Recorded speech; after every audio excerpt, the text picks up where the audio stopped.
Hello students, कैसे हैं आप सभी। आपका मेरे यूट्यूब चैनल पर स्वागत है। आज मैं आपको क्लास 12th में न्यूमेरिकल सीरीज़ का सेकंड पार्ट कराने वाला हूं, जो कि बोर्ड के एग्ज़ाम के दृष्टिकोण से काफ़ी महत्वपूर्ण है। बोर्ड के एग्ज़ाम में पूछे जाने की पूरी संभावना है। यहाँ से क्वेश्चन पूछे जाते हैं और PYQ भी रह चुके हैं क्वेश्चन।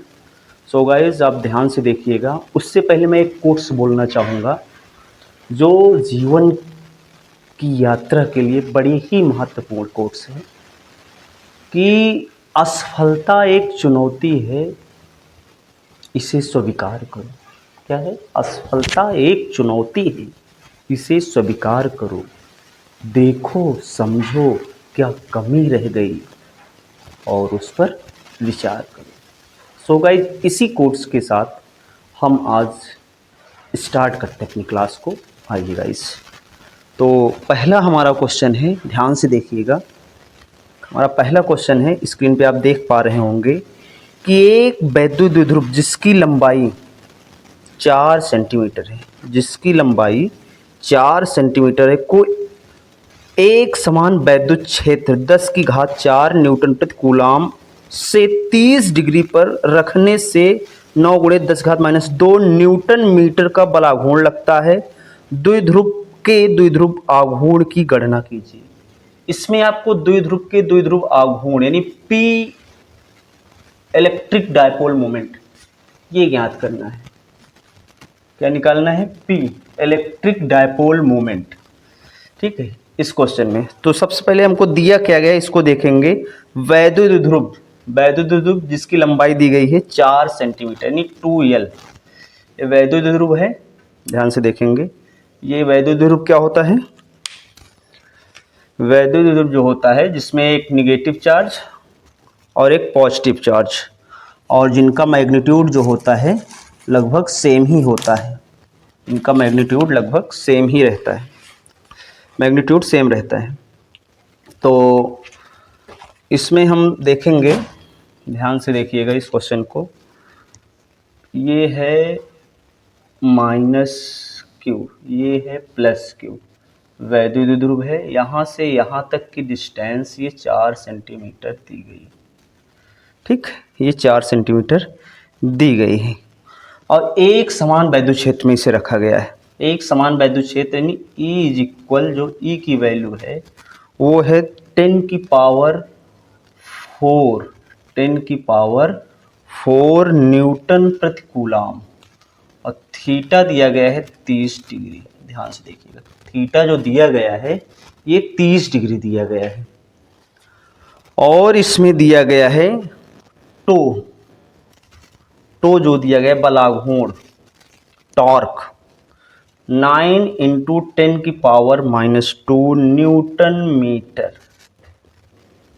द्विध्रुव के द्विध्रुव आघूर्ण की गणना कीजिए। द्विध्रुव के द्विध्रुव आघूर्ण की गणना कीजिए। P निकालना है। P है क्वेश्चन मार्क।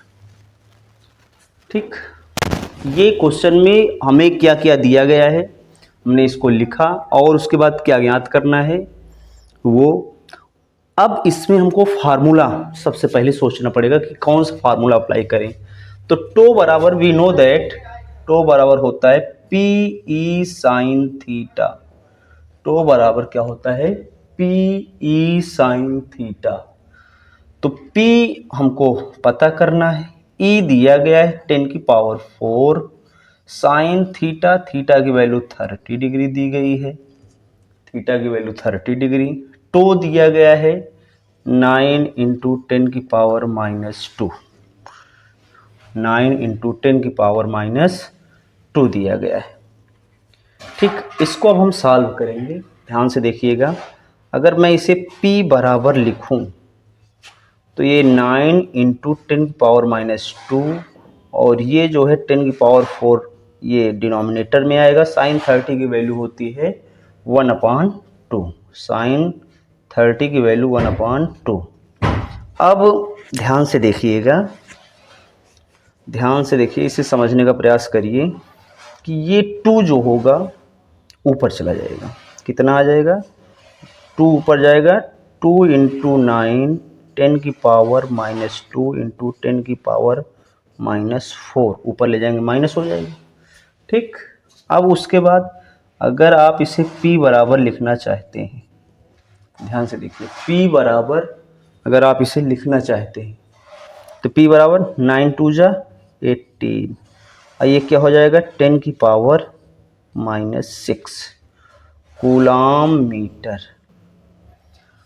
और इसको आप एक स्टेप लिख सकते हैं, अगर आप लिखना चाहें तो p बराबर लिख सकते हैं 1.8, यहाँ इंटू 10 हो जाएगा, 18 को हम इंटू 10 की पावर -6 है, तो इसको p बराबर 1.8 10 की पावर -5 कूलाम मीटर।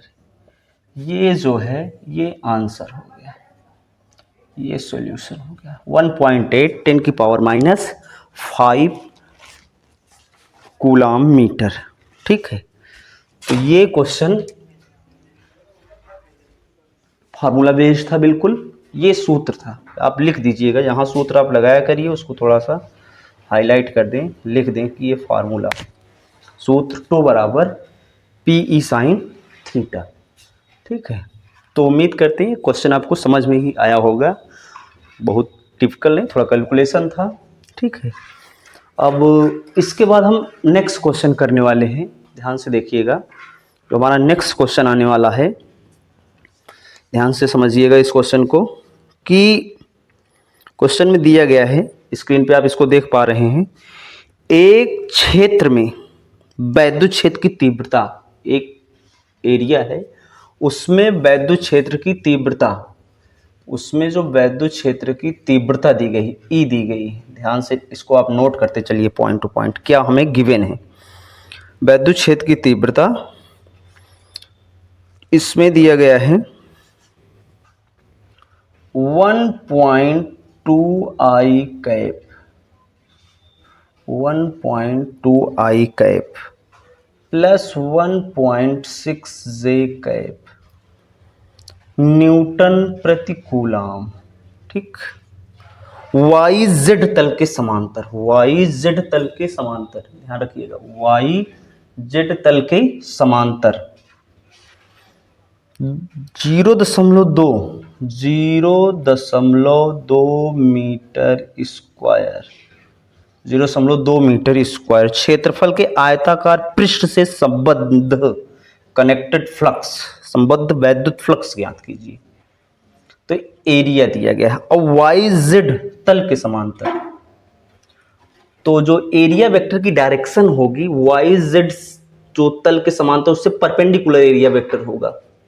ठीक है, अगर मैं इसको एक्स वाई और ये जेड खींचूं तो जो एरिया वेक्टर वाई जेड के ये एक्स की डायरेक्शन में आएगा, वाई जेड तल के समांतर इसमें दिया गया 0.2 मीटर स्क्वायर क्षेत्रफल, तो जो इसका एरिया वेक्टर होगा दोनों प्लेन के परपेंडिकुलर होगा, वो एक्स की डायरेक्शन में आ जाएगा। ठीक है, तो एक्स में आई कैप हम लिखते हैं, वाई पर वाई अक्ष के अनुदिश हम जे कैप और जेड अक्ष अनुदिश के कैप लिखते हैं। तो एरिया वेक्टर यहाँ हो जाएगा वेक्टर ए बराबर 0.2 आई कैप।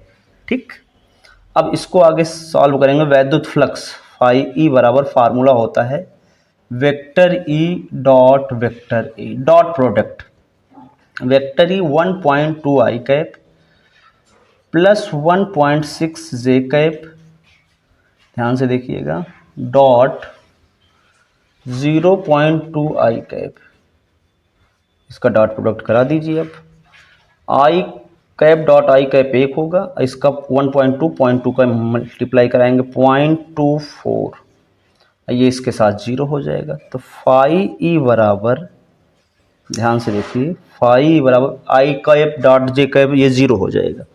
तो जो मल्टीप्लिकेशन करने पे आया 1.2 का 0.24 आया, 0.24 यानी 0.24 वोल्ट मीटर, ये आंसर हो गया। ये इस क्वेश्चन का सॉल्यूशन था, फार्मूला बेस्ड था, बिल्कुल आसान था, इसमें इतनी ज़्यादा कुछ बात नहीं थी।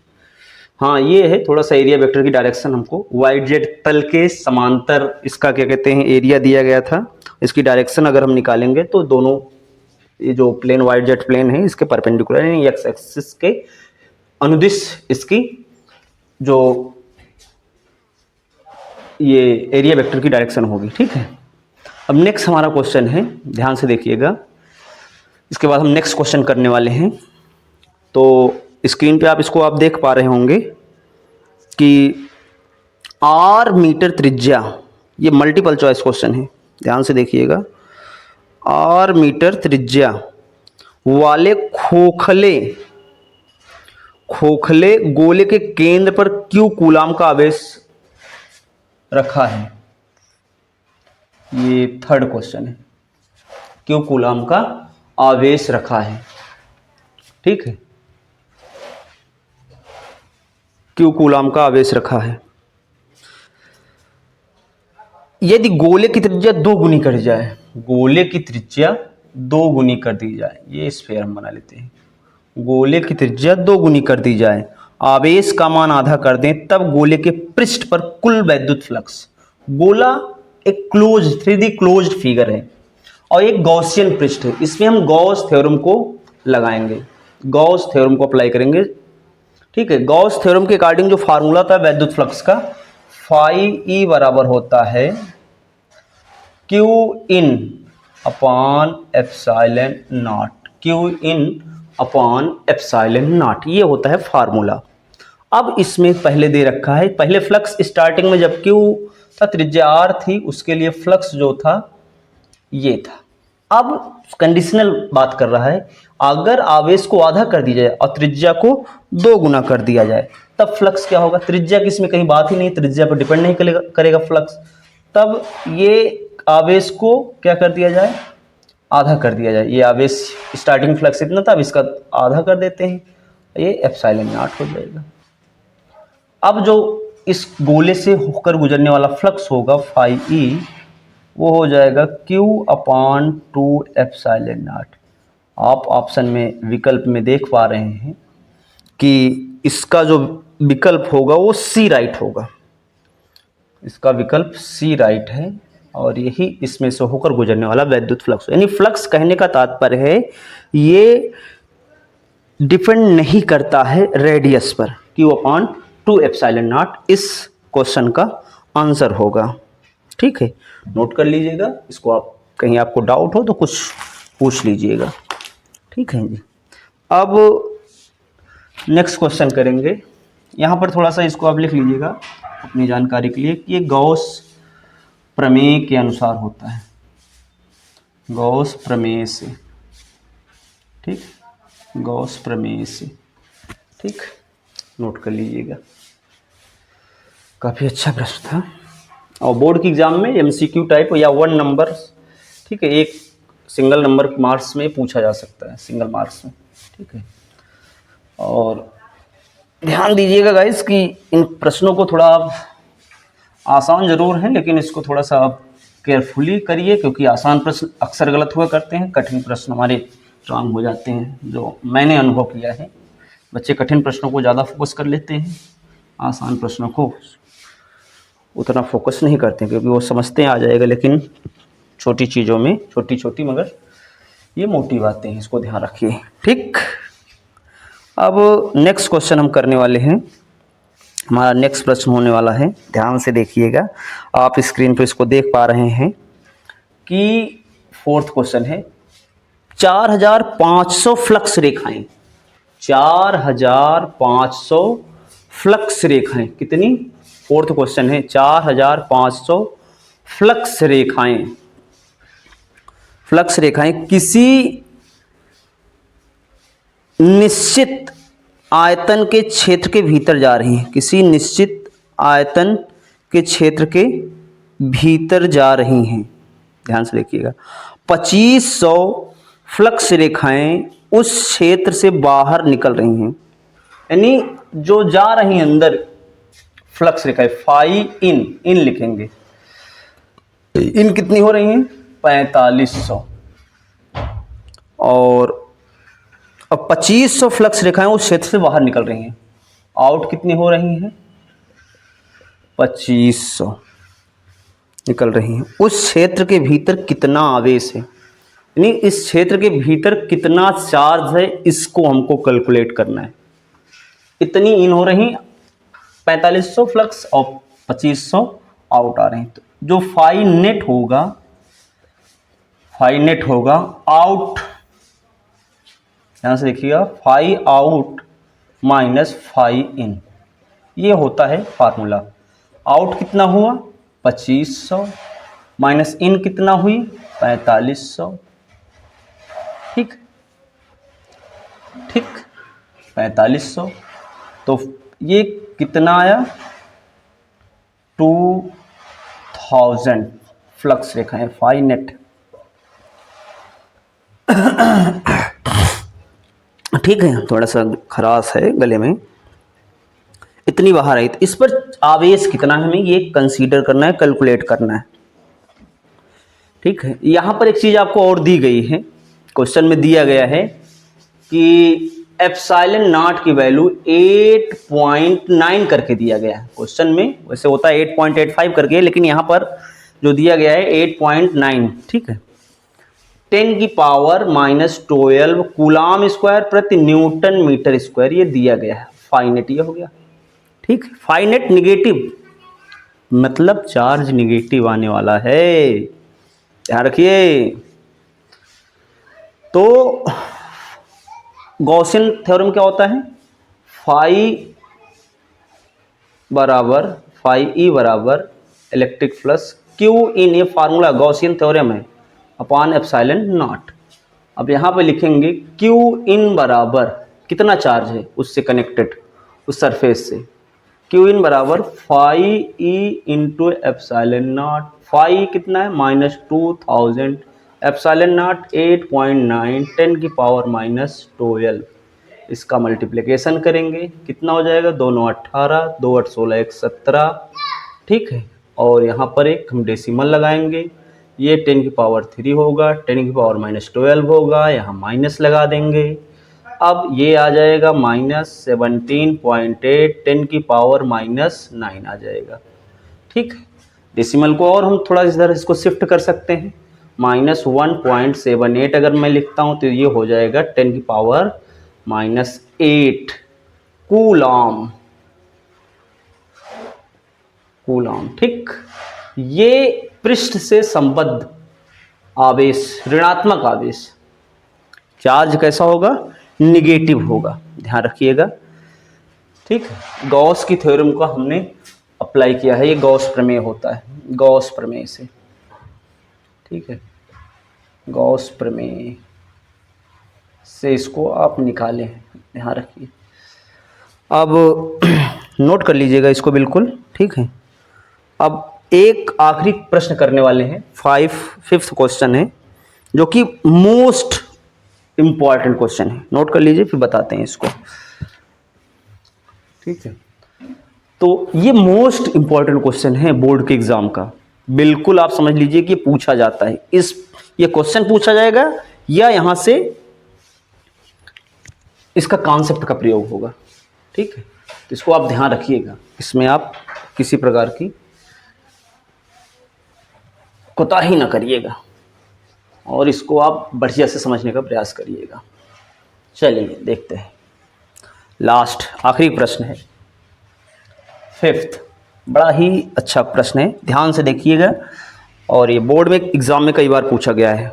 स्क्रीन पे आप देख पा रहे हैं, एक खोखले बेलन के भीतर क्यू कूलाम स्थित है। यदि बेलन के वक्र पृष्ठीय से 5 वोल्ट मीटर वैद्युत फ्लक्स संबंधित हो, तो बेलन के किसी एक समतल पृष्ठ से, किसी एक प्लेन सरफेस से कितना वैद्युत फ्लक्स संबंधित होगा। फिर समझिए, एक खोखले बेलन के भीतर, आइए बनाते हैं इसका फिगर जैसा बना हुआ है कि एक ये खोखला बेलन हो गया, ये इसको बोलते हैं प्लेन सरफेस, जो ये सर्कल ये बन रहा है, ये इसको बोलते हैं प्लेन सरफेस। इधर भी एक प्लेन सरफेस और इधर भी 2 प्लेन सरफेस, और ये जो ये वाला सरफेस इसको बोलते हैं कर्व सरफेस, वक्र पृष्ठ इसको बोला जाता है। ये लेंथ के अलॉन्ग है, इसको वक्र पृष्ठ बोला जाता है। ये दोनों सर्कुलर हैं, ये इसको बोलते हैं प्लेन सरफेस यानी समतल पृष्ठ। तो इसके भीतर Q कूलाम आवेश, ठीक है, Q कूलाम आवेश। यदि बेलन के वक्र पृष्ठ से, इसके वक्र पृष्ठ से, जो लेंथ के अलॉन्ग सरफेस है, इसके वक्र पृष्ठ से 5 वोल्ट मीटर, कितना 5 वोल्ट मीटर, 5 वोल्ट मीटर, इसके वक्र पृष्ठ 5 वोल्ट मीटर का वैद्युत फ्लक्स संबंधित हो, तो बेलन के समतल पृष्ठ से कितना वैद्युत फ्लक्स संबंधित होगा? तो यहां